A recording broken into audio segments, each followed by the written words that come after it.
Moscow, CNN, the European Union has delivered a stern warning to the US over a plan to impose new sanctions on Russia, opening up the prospect of a rift between the two allies over how to deal with Moscow's foreign interventions.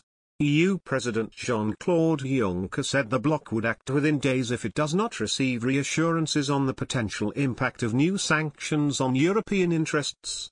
Russia also reacted angrily, saying the sanctions bill passed by the U.S. House of Representatives on Tuesday risked worsening the already poor relations between the two countries. The bill, drawn up largely in response to Moscow's alleged meddling in the 2016 U.S. election, calls for new measures against Russia, North Korea, and Iran. It also limits any effort by the White House to weaken such penalties.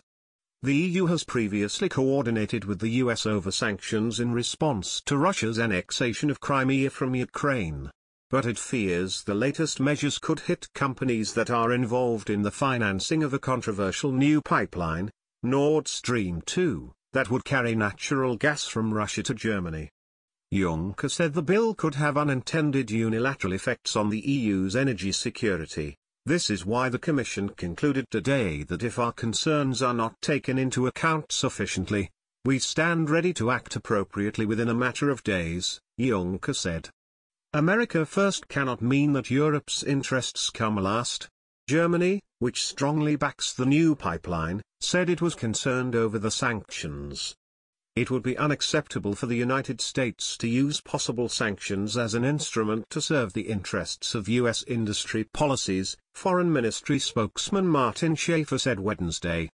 France called the U.S. bill unlawful due to its extraterritorial reach, saying it could impact Europeans if enacted.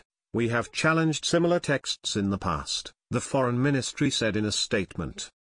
To protect ourselves against the extraterritorial effects of U.S. legislation, we will have to work on adjusting our French and European laws.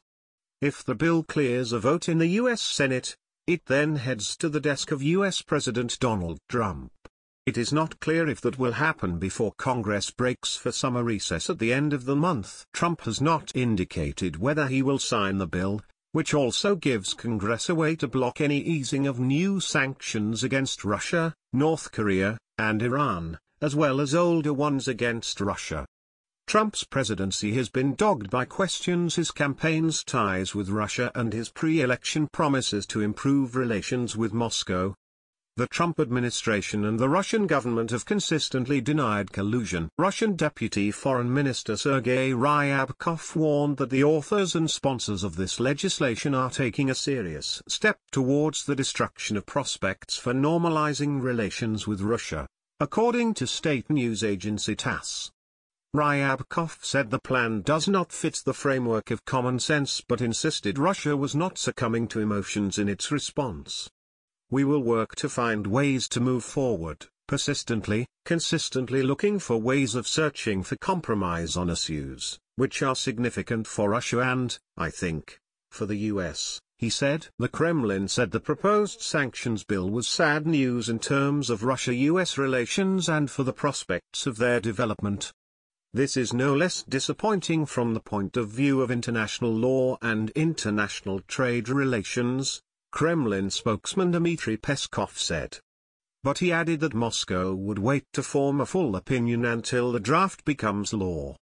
Iran's President Hassan Rouhani said his country would respond to the U.S. new sanctions, according to Iranian state broadcaster IRIB. The U.S. is continuing hostility towards Iran and Iran will definitely respond to U.S. sanctions, Rouhani reportedly said during a cabinet meeting Wednesday. He did not say how Tehran would respond. The European Union expressed frustration that it had not been consulted over the new proposals. New sanctions should always be coordinated between allies, EU President Jean-Claude Juncker said in a statement. The latest set of sanctions against Russia are intended to penalize its alleged election meddling, as well as its human rights violations, annexation of Crimea and military operations in eastern Ukraine. While the president supports tough sanctions on North Korea, Iran, and Russia, The White House is reviewing the House legislation and awaits a final legislative package for the president's desk, White House spokeswoman Sarah Huckabee Sanders said Tuesday. However, aides and members of Congress from both parties say that if Trump does decide to veto it, there will be sufficient votes to override the veto and enact the bill into law. Russian President Vladimir Putin has repeatedly ridiculed the sanctions and called on countries, particularly the United States, to drop them. Moscow rejects claims it interfered in the U.S. election process, insists its annexation of Crimea was legal and denies direct involvement in the conflict in eastern Ukraine.